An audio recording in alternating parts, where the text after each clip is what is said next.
नमस्कार। डॉक्टर इंदु शर्मा का स्वर कथा चैनल के सभी श्रोताओं को श्रद्धेय नमन। पिछले एपिसोड में हमने उपवेदों के बारे में चर्चा की थी और हमने ये जान लिया था कि प्रत्येक वेद का एक उपवेद होता है।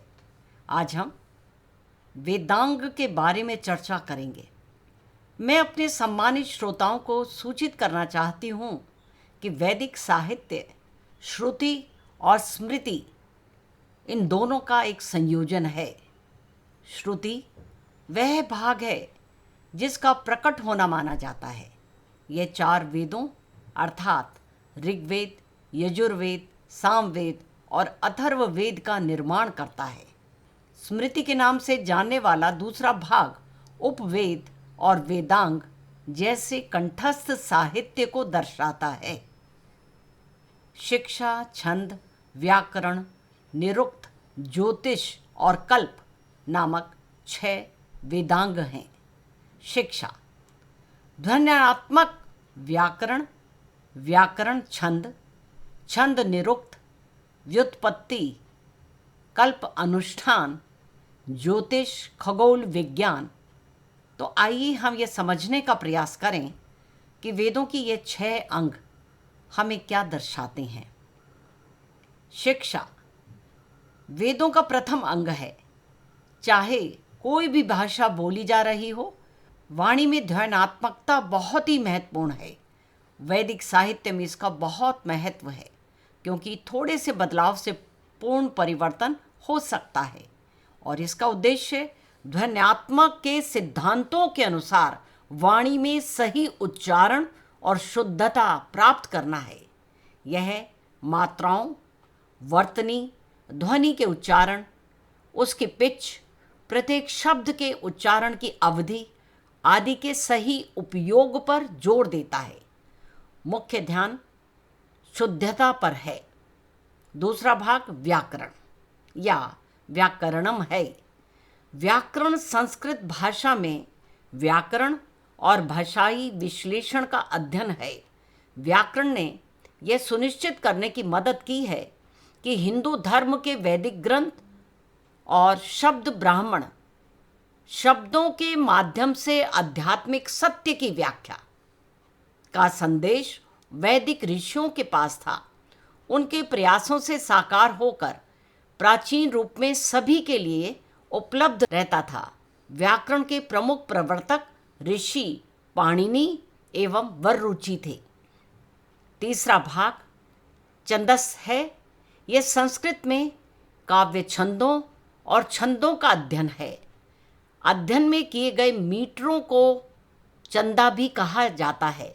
इन छंदों का वर्गीकरण मंत्रों के प्रत्येक पाद में मौजूद अक्षरों के आधार पर किया जाता है।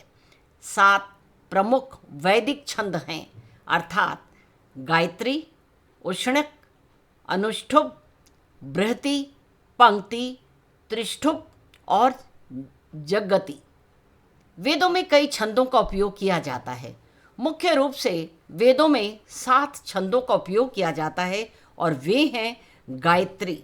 इस छंद में छंद हैं प्रत्येक छंद मंत्र में 24 अक्षर, अक्षर 8 अक्षरों के 3 पादों अर्थात भागों और पैरों में विभाजित है। छंद हमें मंत्र का स्वरूप मीटर गणना द्वारा सुनिश्चित करने में मदद करता है। इसमें कोई परिवर्तन करने का प्रयास नहीं किया जा सकता क्योंकि इससे मंत्र का आध्यात्मिक महत्व ही खराब हो जाएगा। प्रत्येक मंत्र एक देवता को समर्पित है। इसमें एक विशिष्ट छंद है और एक ऋषि जो इसे दुनिया में लेके आया। वेदों का चौथा अंग निरुक्त है। निरुक्त में व्युत्पत्ति विज्ञान शामिल है और यह वेदों में संस्कृत शब्दों की सही व्याख्या से संबंधित अध्ययन है। निरुक्त एक शब्दावली को व्यवस्थित करना है और यह चर्चा करता है कि पुरातन असामान्य शब्दों को कैसे समझा जाए। इसे वैदिक शब्दकोश या कोसा माना जाता है। कोसा वास्तव में व्युत्पत्ति है जहाँ प्रत्येक शब्द को अक्षरों में विभाजित किया जाता है और मूल दिया जाता है, जिससे शब्द के अर्थ के साथ प्राप्त होता है। किसी शब्द के मूल को हम धातु कहते हैं। संस्कृत में सभी शब्दों की जड़ें होती हैं। वेदों का 5वां अंग है ज्योतिष। वैदिक ज्योतिष खगोल विज्ञान से संबंधित है। वैदिक अनुष्ठानों में समय, स्थान आदि का बहुत ही महत्व है, और यदि वैदिक अनुष्ठान किसी विशेष प्रयोजन से किया जा रहा है तब समय, स्थान आदि का महत्व और भी बढ़ जाता है। ज्योतिष में ग्रह, नक्षत्र, तिथि आदि से संबंधित सटीक गणितीय गणना शामिल है। गणित ज्योतिष का एक अभिन्न अंग है और घर बनाना, शगुन आदि का काम करना। ज्योतिष शास्त्र में गुरुत्वाकर्षण, पृथ्वी के घूमने आदि के सिद्धांतों को भी शामिल किया गया है। वेदों का 6वां अंग कल्प है। यह मनुष्यों का वैदिक कर्म करने के लिए प्रेरित करने वाले पहलुओं से संबंधित है। यह एक प्रकार से सफलतापूर्वक वैदिक कर्म करने की नियमावली को दर्शाता है, जैसे कि अनुष्ठान कैसा होना चाहिए, ब्रह्मचारी, गृहस्थ, सन्यासी आदि के क्या क्या कार्य हैं, कौन सा अनुष्ठान किया जाना चाहिए, कितने पुजारियों को एक दिया गया अनुष्ठान करना चाहिए तथा इसमें कौन सा मंत्र, देवता, सामग्री आदि शामिल हो, किस आकार का कौन सा बर्तन, किस साइज का हमें उपयोग करना है आदि आदि। आज केवल बस इतना ही। अगले प्रसारण में हम वेदों के अन्य विषयों पर भी चर्चा करेंगे।